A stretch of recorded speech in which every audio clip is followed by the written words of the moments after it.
पुस्तक का नाम भगवान का काम घाटे का सौदा नहीं। प्रवचन पंडित श्रीराम शर्मा आचार्य। ऑडियो 2। पहचानिए तो कि आप कौन हैं। यह समय आपत्ति काल का है। जो एक ओर सुंदर सपने सजोए हुए हैं तो दूसरी तरफ विनाश की लीला भी मुंह बाए खड़ी दिखाई पड़ रही है। आप दोनों के बीच में खड़े हैं। आपको यह दिखाई नहीं पड़ता है आप कौन हैं। आप जागृत आत्मा हैं। हमने जो हार योग देवता के लिए बनाया है वह भगवान के इस बगीचे से अच्छे फूलों को लेकर बनाया है ताकि अच्छी से अच्छी माला युग देवता के चरणों में चढ़ाई जा सके। आपको हमने बड़ी मुश्किल से ढूंढा है। आपने ढूंढा है हमें? नहीं बेटे, हमने आपको ढूंढा है। हमने अखंड ज्योति आपके पास भेजी थी। आपने मंगाई थी? नहीं, हमने भेजी थी। बेटे, जिस तरह राम लक्ष्मण को लेने विश्वामित्र दशरथ के पास गए थे वैसे ही हमने आपको बाप के पास जाकर आपको ढूंढा है। आप समझते नहीं हैं कि हमने कैसे आपको ढूंढा है। रामकृष्ण परमहंस विवेकानंद के पास गए थे। वे कहते थे कि तू क्या करेगा? नौकरी करेगा? अरे हमारा काम हर्ज हो रहा है और तू नौकरी के फेर में पड़ रहा है। हम लोगों को मुक्त करने आए हैं। हमारा काम अलग है, हमारा जॉब अलग है। हम देश समाज राष्ट्र को दिशा देने आए हैं। तू नौकरी करने के लिए नहीं पैदा हुआ है। उनको रामकृष्ण परमहंस ने मजबूर किया और वे चल पड़े। बेटे, तू भी नहीं समझ रहा है। हम भी तुझे मजबूर कर रहे हैं। हमारे पास तू आता रहता है परंतु मनोकामनाएं लेकर आता है। अगर ऊंची तमन्ना लेकर आया होता तो तू धन्य हो जाता। हम जब अपने गुरु के पास जाते हैं तो हमारी तमन्नाएं ऊंची रहती हैं तथा हम महान बन जाते हैं। वहाँ से हम महान बनकर आते हैं। मित्रों, इस शिविर में आपको बुलाने के पीछे हमारा विशेष उद्देश्य सन्निहित था। आप कहते हैं कि हमें कुंडलिनी जागरण सिखा दीजिए, ब्रह्मचर्य साधना सिखा दीजिए। हम अच्छी तरह से जानते हैं कि पूजा से, भजन से, सिद्धियों से तेरा क्या मकसद है, साधना से क्या मकसद है, यह मैं सब अच्छी तरह जानता हूँ। तू जो देखना चाहता है वह तो मैं इसी तरह दिखा सकता हूँ। आपको पाने की लालसा कम है सो सिखाने से काम चल सकता है। आप लोग सिद्धियों के नाम पर जो पाना चाहते हैं उन चीज़ों को मैं दिखा दूँ तो आपको संतोष हो जाएगा। वह चीज़ें जो आपको मिलेंगी तो आप बर्दाश्त नहीं कर सकेंगे, आप छोड़कर भाग जाएंगे। साथियों, अगर असली भगवान आपको दिखा दूं एवं असली भगवान से साक्षात्कार करा दूं तो नारद जी की तरह से आपको अविवाहित रहकर काम करना पड़ेगा। बुद्ध की तरह से बीवी बच्चों को छोड़कर जाना पड़ेगा। ऐसा भगवान आपको दिखा दूं जो बुद्ध की तरीके से हाथ घसीटते हुए ले जाए, शंकराचार्य की तरह माँ को छोड़कर ले जाए। ऐसा भगवान दिखा दूं जो चाणक्य की तरह से वनवास में रहने के लिए मजबूर कर दे। ऐसा भगवान आपको दिखा दूं जो समर्थ गुरु रामदास की तरह से हाथ पकड़कर खींचता हुआ चला जाए। आप कहेंगे कि ऐसा भगवान हमें नहीं चाहिए। साथियों, मेरा उद्देश्य यह है कि जो असली ब्रह्मवर्चस्व का स्रोत है उसे आप जानें। हमने इसलिए आपको बुलाया है कि यह विशेष समय है तथा आप महत्वपूर्ण व्यक्ति हैं, इसलिए आपको बताने के लिए बुलाया है। हमारे गुरु ने भी हमें दिखा दिया था कि हम विशेष व्यक्ति हैं, जागृत आत्मा हैं। उन्होंने कहा कि तुम साधारण आदमी नहीं हो, तुझे असाधारण कार्य करना है। हमने यह महसूस कर लिया है कि हम एक साधारण आदमी की तरह नहीं रह सकते। मैं चाहता था कि ऐसा सौभाग्य आपको भी मिल जाता। काश मैं भी आपको दिखा पाता कि आप कौन हैं। आप एक सामान्य आदमी नहीं हैं वरन असामान्य आदमी हैं। मैं चाहता था कि इस युग परिवर्तन की संधि वेला में आप भी महत्वपूर्ण कार्य कर सके होते तो मजा आ जाता। मेरे गुरु जितने सामर्थ्यवान हैं उतना तो मैं नहीं हूँ। उन्होंने हमारे पिछले जन्मों को दिखा दिया था, लेकिन हम तो नहीं दिखा सकते कि आप पिछले जन्मों में क्या थे। आप जिस हैसियत का जीवन जी रहे हैं वह आपके मुताबिक नहीं है, यह हम जरूर बता सकते हैं। आपकी महत्वाकांक्षाएं व्यक्तिगत जीवन के लिए नहीं होनी चाहिए। अगर कहीं रेलगाड़ी का एक्सीडेंट हो जाए तथा हजारों लोग करा रहे हो तो डॉक्टरों का यह कहना मुनासिब नहीं होगा कि हम सो रहे हैं तथा हमें समय नहीं है। आपको उन घायलों के लिए एक रात जागना चाहिए। एक रात जागने से आप मर नहीं सकते। आपको इस जिम्मेदारी को समझना चाहिए तथा इसके लिए काम करना चाहिए। बचा हुआ जीवन कहीं यूं ही व्यर्थ ना निकल जाए। मित्रों, हम आपको यही कह रहे हैं कि आपके महत्वपूर्ण जीवन के एक एक दिन यूं ही समाप्त होते जा रहे हैं, उसमें कुसंस्कार भरते जा रहे हैं। आपको यह समझना चाहिए तथा बचे हुए जीवन को समाज के लिए अर्पित करना चाहिए। लोग सोचते हैं कि बुढ़ापे में काम करेंगे, पर यह संभव नहीं। उस समय कुसंस्कार कुछ करने नहीं देता। हम बार बार यही कह रहे हैं कि यह विशेष समय है, इसमें आपको कुछ करना है। हमारे गुरुजी ने हमें बुलाया एवं शक्ति प्रदान की। हमने भी आपको एक महत्वपूर्ण उद्देश्य हेतु यहाँ शिविर में बुलाया ताकि आप आपत्तिकाल के समय को समझ सकें और आगे आकर कुछ करने को तैयार हो जाते, तो यह शिविर धन्य हो जाता और आप भी धन्य बन जाते। हनुमान जी ने रामचंद्र जी के लिए अपने आप को झोंका तो वे सारी की सारी चीजें जो एक संत तपस्वी को मिलनी चाहिए वह हनुमान जी को प्राप्त हो गई। हमारे बारे में भी यही बात है। हमने कितना तप किया यह आप नहीं जानते हैं। हम 4 घंटे केवल दूसरे काम में खर्च करते हैं, बाकी समय भगवान के कार्य में खर्च करते हैं। हमने अपने आप को एक समर्थ सत्ता के साथ जोड़ दिया है। हम उनका काम करते हैं और वे हमारा काम करते हैं। हम दोनों आपस में गुथे हुए हैं।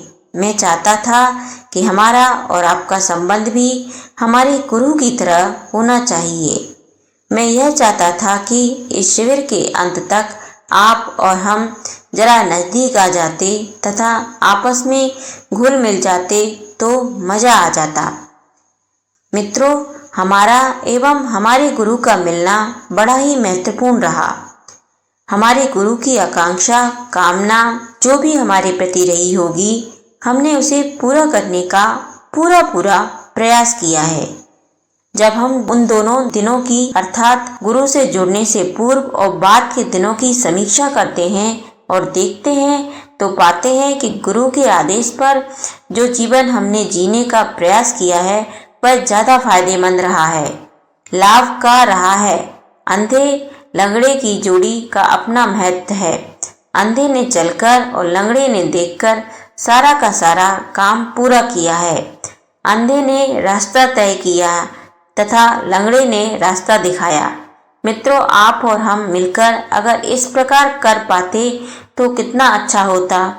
हम आपका सहयोग करते और आप हमारा सहयोग करते तो मज़ा आ जाता। आप तो यह कहते हैं कि गुरुजी आप ही हमारा सहयोग कीजिए। बेटे, यह बात आपके काम की नहीं है। आप हमेशा स्वार्थ की बात करते हैं।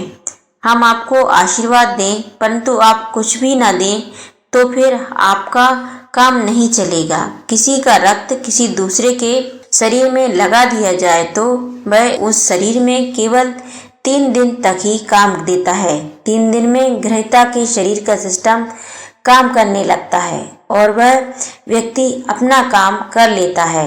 आपका सिस्टम जब तक काम नहीं करेगा हमारा आशीर्वाद काम नहीं करेगा। आप समझते नहीं हैं। दूसरे का आशीर्वाद एवं वरदान आपकी सामयिक आवश्यकताएं तो पूरी कर सकते हैं परंतु आगे केवल आपका पुरुषार्थ श्रम ही काम करेगा। इस शिविर में पुनर्गठन के अंतर्गत हमने आपको एक योजना दी है। आप कहेंगे कि गुरुदेव, क्या इसके बिना काम नहीं चलेगा? साथियों, आप समझते नहीं हैं कि इन दिनों हिंदुस्तान के सामने बहुत सी समस्याएं हैं। हमने इन समस्याओं का हल आध्यात्मिक शक्तियों के द्वारा निकालने का सोचा है। आध्यात्मिक शक्तियां ही आड़े समय में कारगर सिद्ध होती हैं।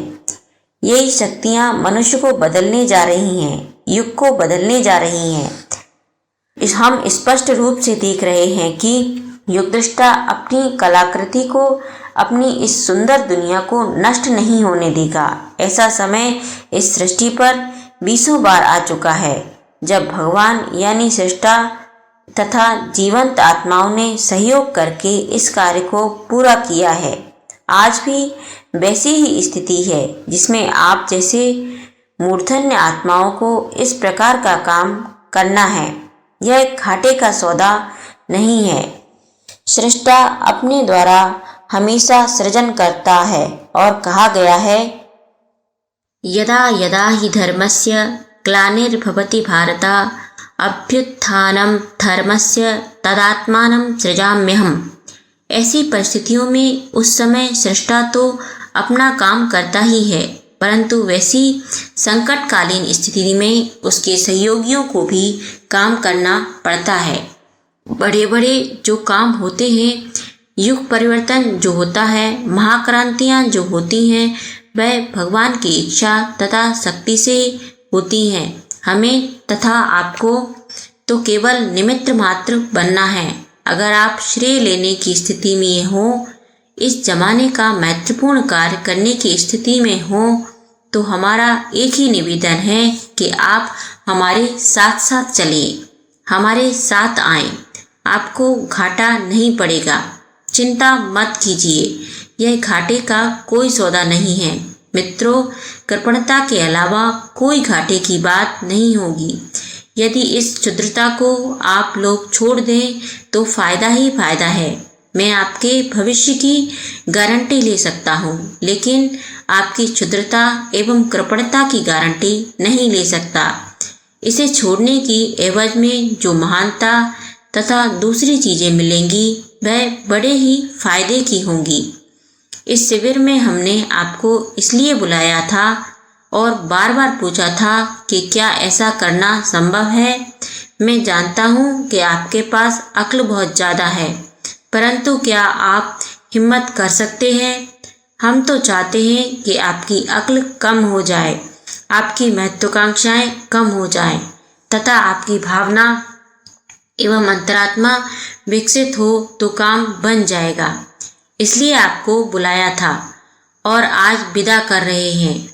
आप हमारे आदर्श और सिद्धांत यहाँ से ले जाएं तथा अपने चिंतन चरित्र को नए युग के निर्माण में लगा दें। मैं चाहता हूँ कि आपके सोचने के तरीके बदल जाएं, आप नए युग के अनुरूप ढलते चले जाएं। अभी तो आपने अपना सारा का सारा समय भौतिक आवश्यकताओं के लिए लगाया है। आपने तो जीवन केवल अपने लिए जिया है, आपने पूजा की है, लेकिन अगर आपने वास्तव में पूजा के स्थान पर भजन किया होता, सेवा साधना की होती, तो आपकी आंखों के अंदर से एक तेज दिखाई पड़ता। आपकी निगाहों के सामने जो भी आते बदलते हुए चले जाते, परंतु आपने कभी भी इस तरह का प्रयास नहीं किया। नए युग के लिए अगर आप अपने चिंतन, भावना, चरित्र को लगा देते तो आप तथा हम दोनों महान हो जाते, जैसे कि हमारे गुरु और हम हो गए।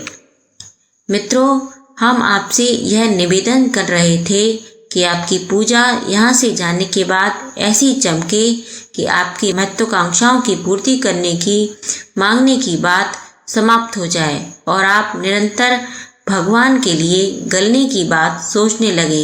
इसी उद्देश्य से आपको यहाँ बुलाया था। हम चाहते हैं कि समाज में एक दूसरे से प्रेम करने की पद्धति आप प्रारंभ करें। आप पति पत्नी आपस में प्रेम करें। हम चाहते हैं कि आप यहाँ से भगवान को गोद लेकर जाएं। आपके 3 बेटे हैं तो आज से 4 बेटे मान लें। अगर बच्चे को फीस देते हैं, भोजन कराते हैं तो भगवान को केवल अक्षत फूल न चढ़ाएं, उसके लिए भी त्याग करें। देश, समाज, धर्म, संस्कृति के लिए आप अपने प्यार, अक्ल, भावना, श्रम, पैसे का एक हिस्सा यानी अंशदान देना चाहिए।